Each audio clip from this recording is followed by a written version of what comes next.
몇 년 전 대학생이었던 나는 여름방학 동안 할아버지의 고향인 작은 시골 마을로 여행을 떠났다. 마을은 산으로 둘러싸여 있었고 현대적인 문명의 흔적은 거의 찾아볼 수 없었기에 자연과 함께하는 특별한 시간을 보낼 수 있을 것 같았다.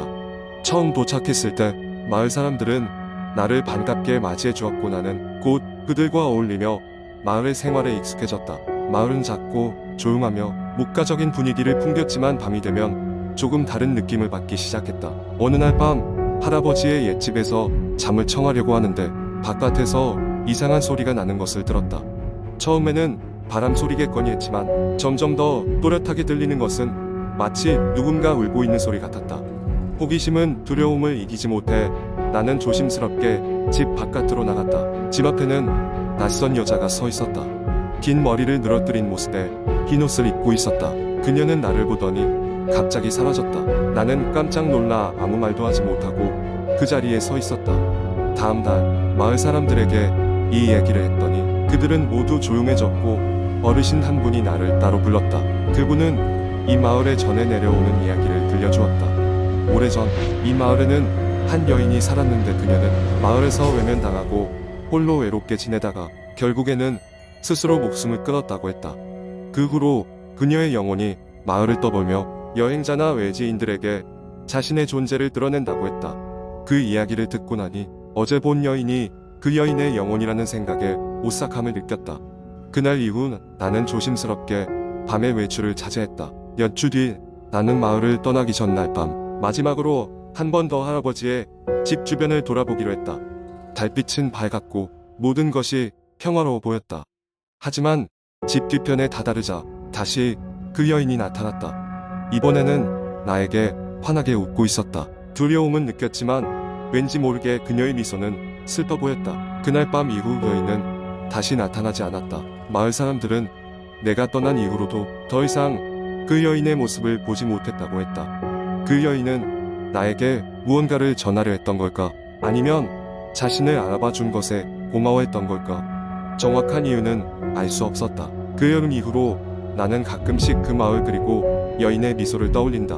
그 일이 잊히지는 않지만 이제는 두려움보다는 애틋함으로 남아있다. 그녀가 이제는 평화롭게 쉴 수 있기를 바라며 나는 종종 밤하늘을 바라보곤 한다.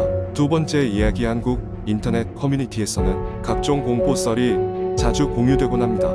여기에서는 그런 이야기들 중 하나를 길게 풀어보겠습니다. 이 이야기는 오래된 아파트 단지에서 벌어진 신비롭고 소름 끼치는 경험에 관한 것입니다.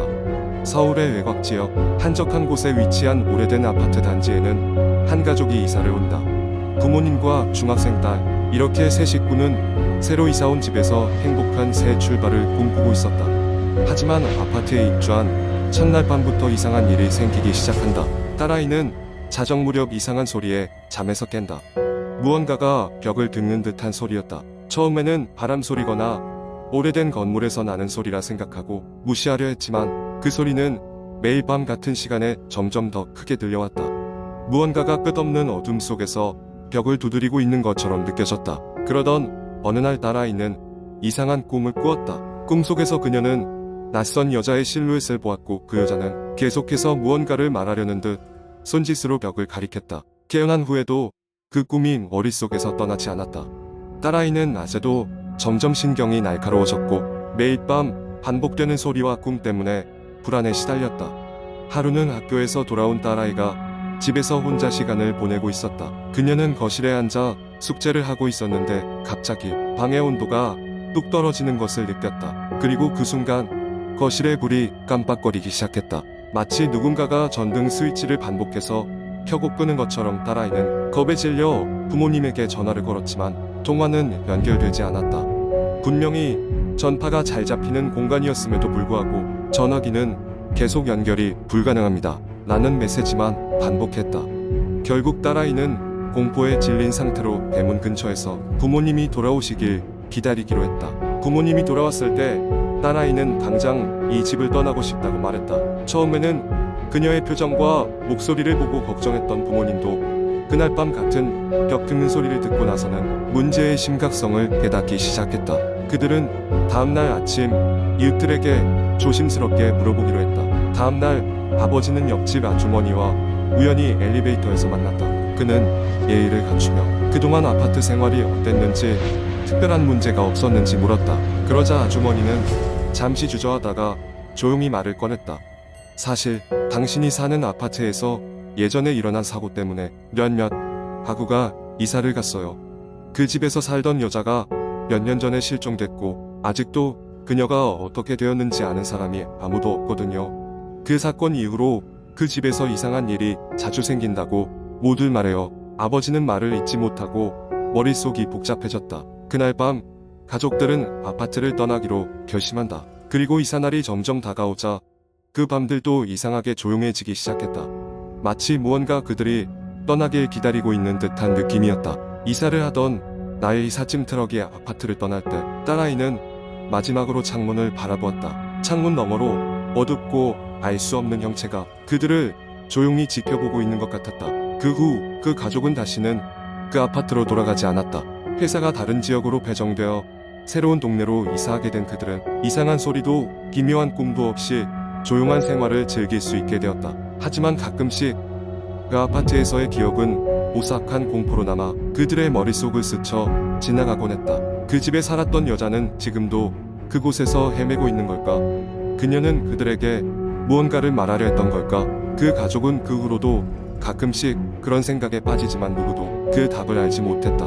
다만 그들은 다신 그곳으로 돌아가지 않겠다고 다짐했을 뿐이었다. 세 번째 이야기. 몇 년 전 나는 서울에서 자취를 시작하게 되었다.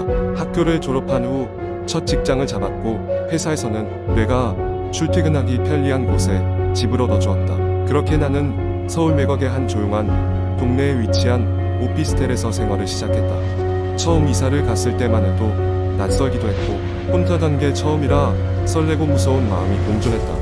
이 오피스텔 건물은 다소 오래되어 보였다. 외관은 낡았지만 실내는 비교적 깨끗하게 관리된 편이었다. 나는 7층에 위치한 작은 원룸에 자리를 잡았다. 방 구조는 단순했다. 현관을 열고 들어가면 바로 오른쪽에 작은 부엌이 있었고 그 옆으로 화장실이 있었으며 앞쪽에는 침대와 책상을 놓을 수 있을 정도의 공간이 있었다. 창문이 있었지만 전망은 좋지 않았다. 다른 건물 벽이 보일 뿐이었고 햇빛도 제대로 들지 않아 조금은 음침한 느낌이었다. 이사를 마치고 나서 며칠 간격으로 회사 일이 바빴기 때문에 집에 돌아오면 녹초가 되어 잠들기 바빴다. 그렇게 시간이 지나던 어느 날 나는 새벽까지 야근을 하고 지친 몸으로 집에 돌아왔다. 샤워를 대충 끝내고 침대에 몸을 눕히자마자 깊은 잠에 빠져들었다. 그런데 한밤중에 이상한 소리에 잠이 깼다. 발자국 소리였다. 쿵쿵쿵. 마치 누가 맨발로 걸어다니는 듯한 소리가 복도에서 들려왔다. 처음에는 옆집 사람이 밤늦게 돌아오는 소리겠거니 하고 넘겼다. 하지만 소리는 점점 더 가까워졌다. 복도에서 내 현관 앞까지 다가오는 듯했다. 쿵쿵. 소리가 내 문 앞에서 멈췄다. 심장이 쿵쾅거리고 숨이 멎을 것만 같았다. 나는 침대에 누운 채로 꼼짝도 할 수 없었다. 그런데 더 이상한 일은 그 다음이었다.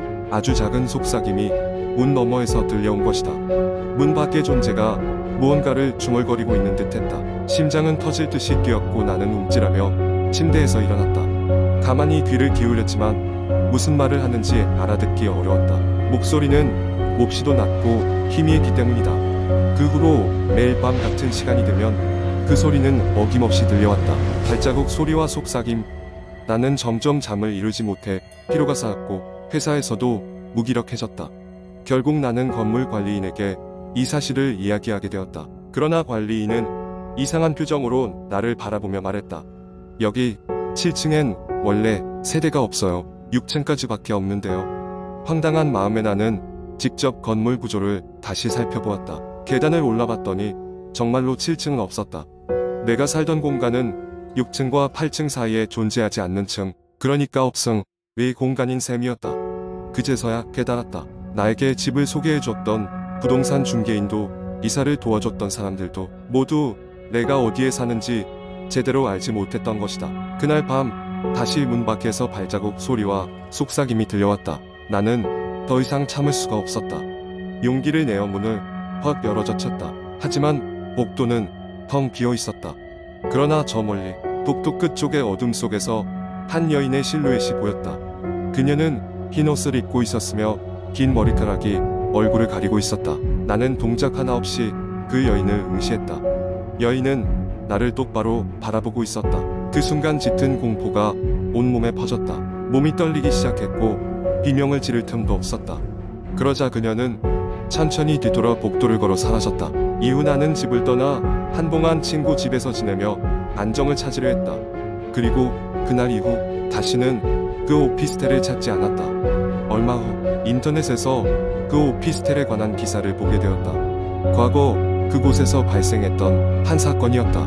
몇 년 전 7층 공사 중 사고로 인해 한 여인이 목숨을 잃었고 그녀의 원혼이 그곳에 남아 밤마다 복도를 돌아다니면서 자신의 존재를 알리라고 했다는 이야기였다.